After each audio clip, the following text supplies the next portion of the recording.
तं सजीवं साद्वैतं सावधूतं परिजनसहितं कृष्णचैतन्यदेवं श्रीराधा कृष्णपादान् सहगणा ललिता श्रीविशाखामितां च नमो विष्णुपादाय कृष्णपृष्ठाय भूतले श्रीमते भक्तिवेदांत स्वामिनिति नामिने नमस्ते सारस्वती देवे गौरवाणी प्रचारिणे निर्विशेष शून्यवादी पाश्चात्य देशतारिणे जय श्री कृष्ण चैतन्य प्रभु नित्यानंद श्री अद्वैत गदाधर शिवासादि श्री गौर भक्तवृंद हरे कृष्ण कृष्ण कृष्ण हरे हरे हरे राम राम राम हरे हरे वाञ्छाकल्पतरुभ्यश्च कृपा सिन्धुवैव च पतितानां पावनेभ्यो वैष्णवेभ्यो नमो नमः।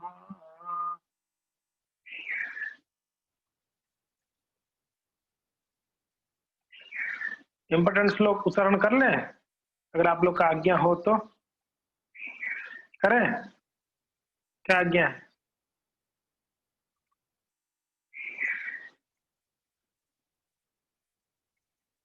उच्चारण कर ही लेते हैं। ठीक है, सब लोग साथ साथ में उच्चारण करेंगे, ठीक है ना?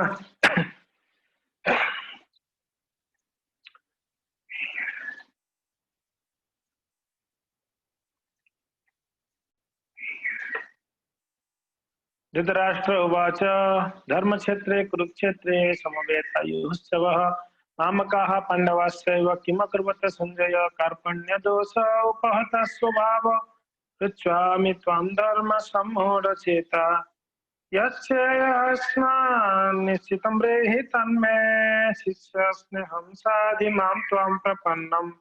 श्रीभगवानुवाच अशोच्यानन्यशोचस्त्वं प्रज्ञावादस्य भाषसे गतासु न गतासु चन्नाम सूचन्ति पंडिताः नात्वेवाहं जातु नासं न त्वं नेमे जनाधिपा न चैवं न भविष्यामः सर्वे वयं मतः परं देहिनोऽस्मिन् यथा देहे कौमारं यौवनं जरा तथा देहान्तरप्राप्तिर्धीरस्तत्र न मुह्यति मात्रा स्पर्शास्तु कौन्तेय शीतोष्ण सुख दुःखदा आगमापायिनो नित्यस्तां तितिक्षस्व भारत न जायते म्रियते वा कदाचित् नायं भूत्वा भविता न वा न भूयः अजो नित्य शाश्वतोऽयं पुराणो न हन्यते हन्यमाने शरीरवासं शिजीर्णानि यथा विहाय नवानि गृहाति नरोपराणि तथा शरीराणि विहाय जीर्णानि अन्यानि संयाति नवानि देहि नैनं छिन्दन्ति शस्त्राणि नयनं दहति पावकः चैनं क्लेदयन्तापो न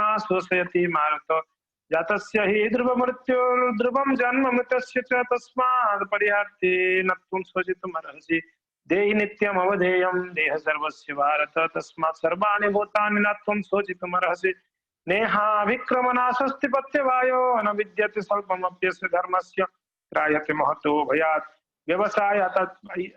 व्यवसायात्मिका बुद्धि एकेह कुरु नन्दन बहुशाखा अनंताश्च बुद्धयो व्यवसायिनां भोग ऐश्वर्य प्रसक्तानां तवा तया उपहत चेतसां व्यवसायात्मिका बुद्धि समाधो न विद्यते त्रैगुण्य विषया वेदा नित्यगुण्या भवार्जुन ये द्वंद्व नित्य संस्पस्तो निर्योगक्षेमम् आत्मवम् यावानर्थो तपाने सर्वतः सम्मुतोदके तावान् सर्वेषु वेदेषु ब्राह्मणस्य विजानतः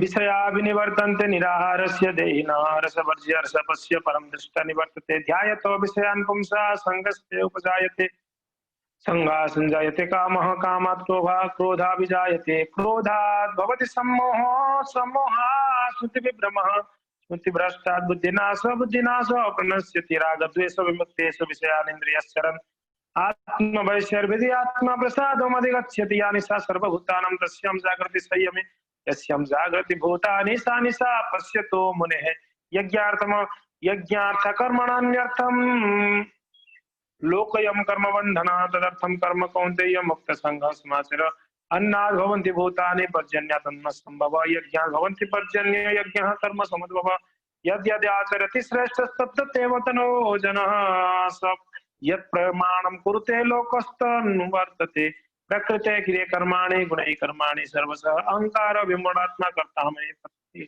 इति मन्यते। भगत श्री भगवान उवाच कामयश क्रोधयश रजगुण समुद्भव महासनो महापापं विद्धयो मीह वैरिणम् श्री भगवान उवाच इमं विवस्मत योगं प्राप्तवान् अहमव्ययं विवस्मान् मनवो प्राहो मनुरिक्ष्वाकु संब्रवीत् एवं परंपरा प्राप्तम् एवं राजर्षयो विदुः सकालिने हो महता योग नष्टः परन्तप सर्वाय मयाध्यक्ष योग प्रवक्त पुरातनम भक्तोऽसि मे सखा चेति रहस्यम हेतुमुत्तमम् अजोऽपि सन् अव्यात्मा भूतान् नामीश्वरोऽपि सन् प्रकृतिं स्वामधिष्ठाय समवात्माय माया यदा यदा हि धर्मस्य ग्लानिर्भवति भारत अभ्युत्थानम् अधर्मस्य तदात्मानं सृजाम्यहम् परित्राणाय साधनां विनाशाय च दुष्कृतां धर्म संस्थापनार्थाय संभवामि युगे युगे जन्म कर्म च मे दिव्यम एवं यो वेति तत्त्वतः वक्ता देहं पुनर्जन्म नैति मामेति सोऽर्जुन वितराग भय क्रोधा मनमना माम उपासिता बहु ज्ञान तपसा पुता मद्भाव मागतः हरे कृष्ण कृष्ण कृष्ण हरे हरे हरे राम राम राम हरे हरे। तो आज भगवद गीता की चौथा अध्याय के हम 7वां नंबर श्लोक को चर्चा करेंगे। सभी लोग 7 नंबर श्लोक निकाल दें, मेरे पीछे बोलिए।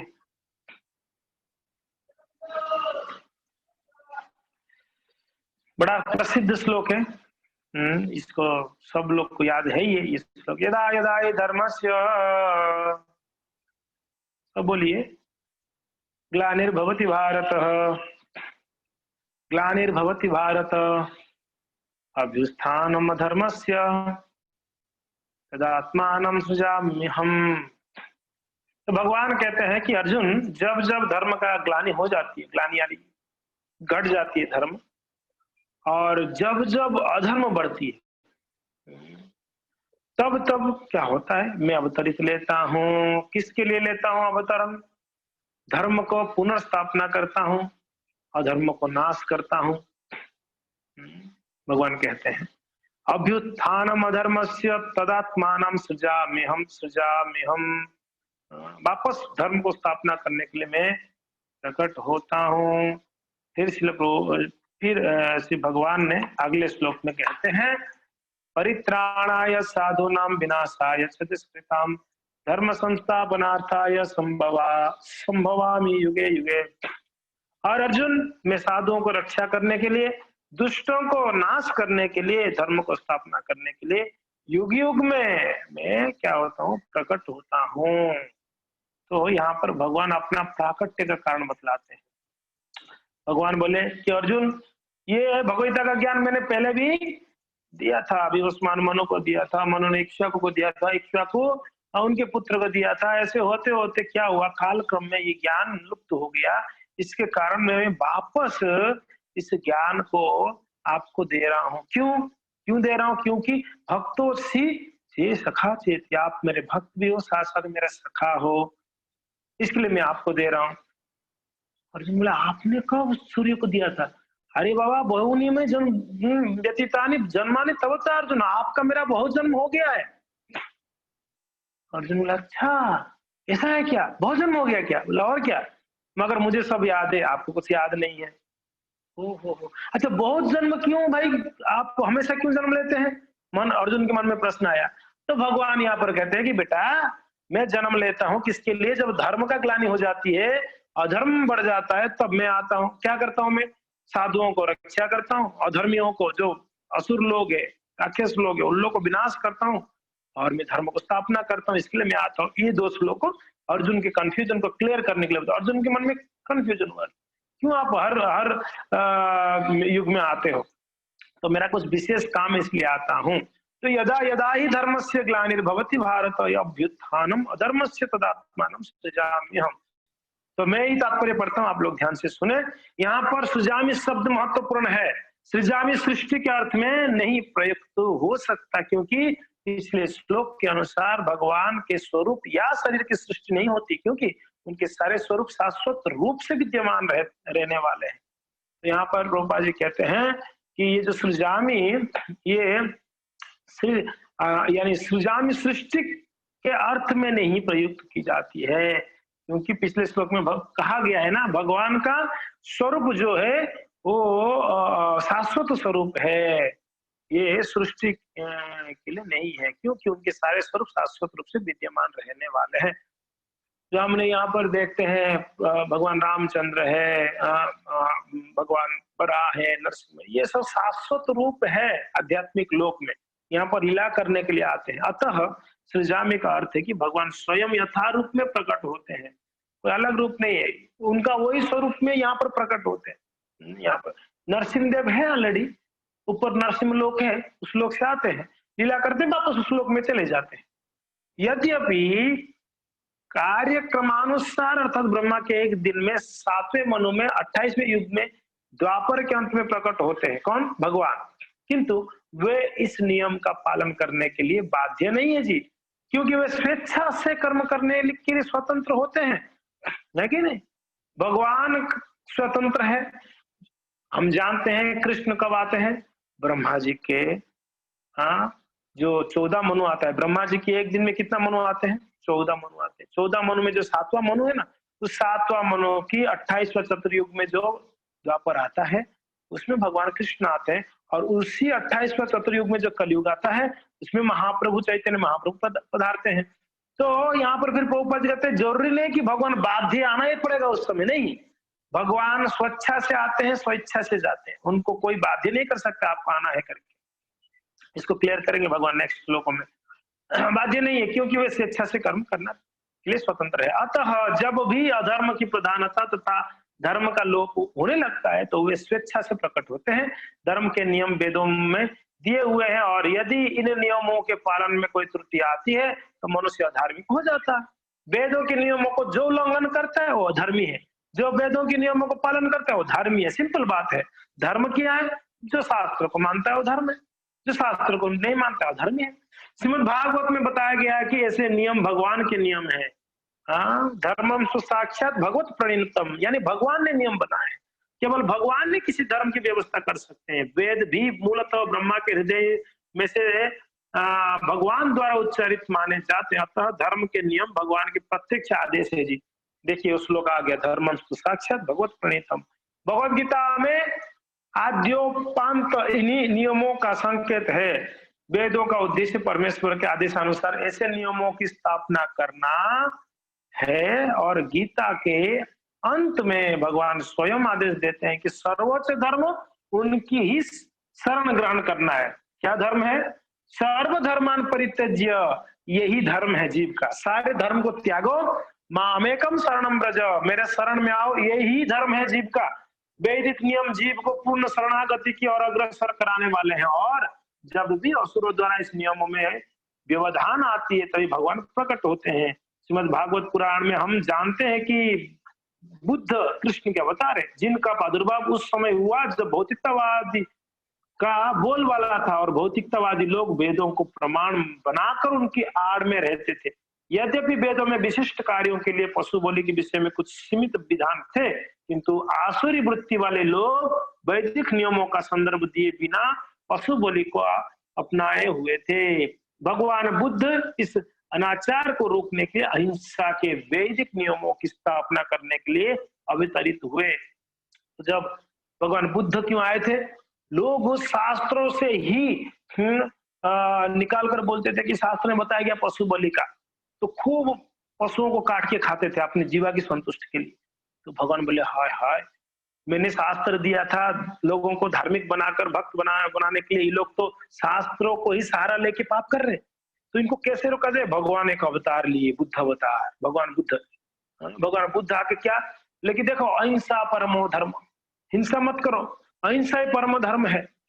और यही निष्कर्ष शास्त्र का करके वो प्रतिपादित किया रहे, और लोगों को धीरे धीरे अहिंसा की ओर ले गए, हिंसा से।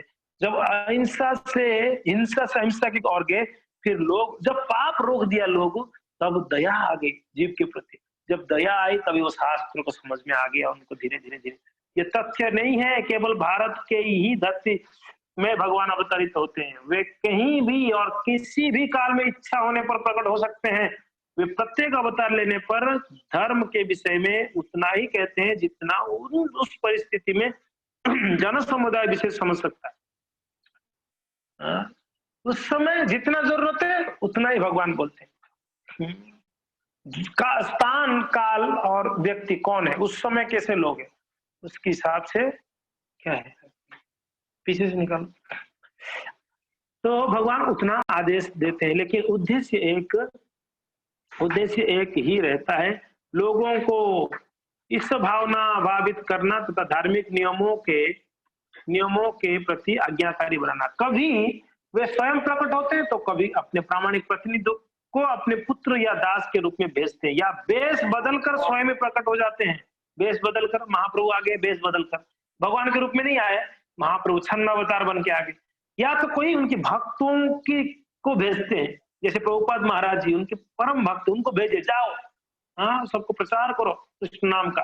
भगवत गीता के सिद्धांत अर्जुन से कहे गए थे, अतः वे किसी भी महापुरुष के प्रति हो सकते थे, क्योंकि अर्जुन संसार के अन्य भागों के सामान्य पुरुषों की अपेक्षा अधिक जागरूक था।